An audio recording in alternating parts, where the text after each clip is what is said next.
कमल का फूल मैम है उधर बंगाल और असम में भी कमल जो है वो खिलता हुआ नजर आ रहा है, क्या कुछ कहिएगा? आज आप ये देख रहे हैं बंगाल में और असम में कमल को खिलते हुए। आने वाले समय में भविष्य में आप पूरे राष्ट्र में कमल खिलेगा। पूरे राष्ट्र में कमल पूरे खिलेगा। राष्ट्र में कमल इतना खिलेगा। प्रेम क्यों कमल से? लगातार हर जगह जो है कमल खिलता है, बिहार उसके बाद कमल सिर्फ हमें प्रेम नहीं है, कमल सिर्फ व्यक्तिगत लोगों को पसंद है। ये तो भगवान को भी पसंद है, ये तो ईश्वर को भी पसंद है, ये तो विष्णु को भी पसंद है, गणेश को भी पसंद है और लक्ष्मी माता को भी पसंद है। फिर हम तो मनुष्य हैं, क्यों ना पसंद हो। लगातार ममता बनर्जी हिंदू मुस्लिम की राजनीति जो है भारतीय जनता पार्टी आरोप लगा रही थी कि हिंदू मुस्लिम की राजनीति कर रही है। ममता की बात को अब कोई भी नोटिस नहीं करता, खुद बंगाल के लोग भी नोटिस नहीं करते, बंगाल की महिलाएं नोटिस नहीं करती। बंगाल की महिलाएं वो हर दिन गिन रही थी कि कैसे ममता को का बंगाल से विदाई हो। और आज जो है, आज का दिन जो है स्वर्ण अक्षरों में लिखा जाएगा कि मोदी और शाह की जोड़ी ने ऐसा कमल खिलाया कि युगों युगों तक भारतवर्ष याद रखेगा।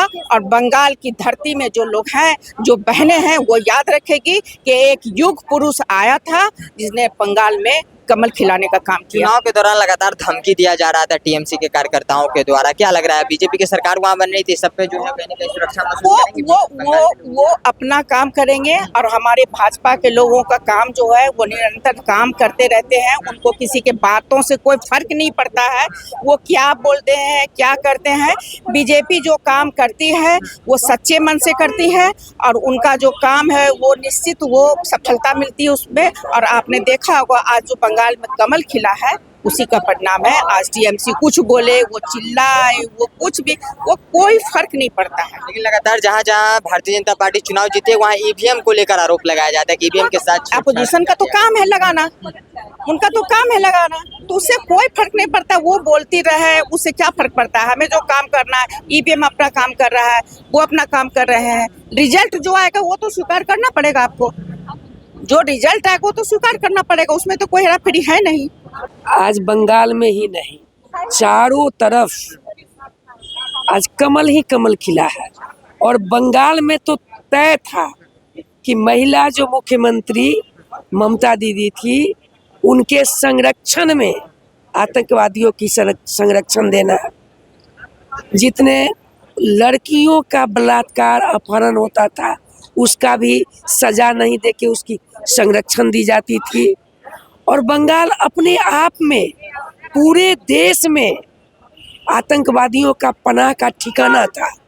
तो सारे लोगों ने यह ठान लिया था कि ममता बनर्जी लगती ही नहीं है कि भारत के एक राज्य की वह मुख्यमंत्री है। लेकिन लगातार ममता बनर्जी की तरफ से कहा जा रहा था कि इस बार बीजेपी का बंगाल में कुछ नहीं चलने वाला है, जब आएगी तो टीएमसी और ममता बनर्जी मुख्यमंत्री बनेगी, इस तरह का वो तो ताल ठोक के और सीना तान के वहाँ की जनता ने कह दिया था कि यह आप कितना भी बोल लीजिए, लेकिन ये 4 तारीख को आपको पता चल जाएगा कि टीएमसी आ रहा है कि बीजेपी आ रहा है। और आज उनको जवाब मिल गया। और आज वह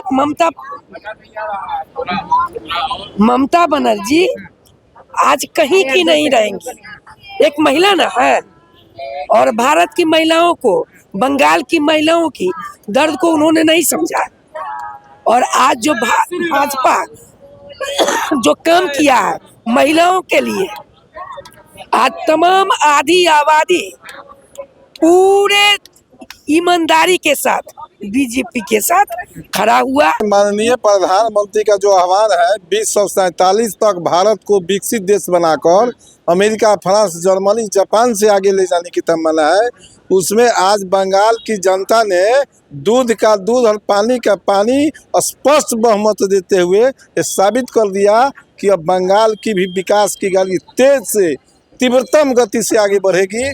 और दीदी जी का जो घमंड था उसको चूर चूर करके बक्सा में बंद कर दिया। दीदी जी का जो आह्वान था गुंडों की सरकार पर, गुंडों के बल पर हम जबरदस्ती जीत लेंगे, तो जबरदस्ती अब प्रजातंत्र में चलने वाली नहीं है।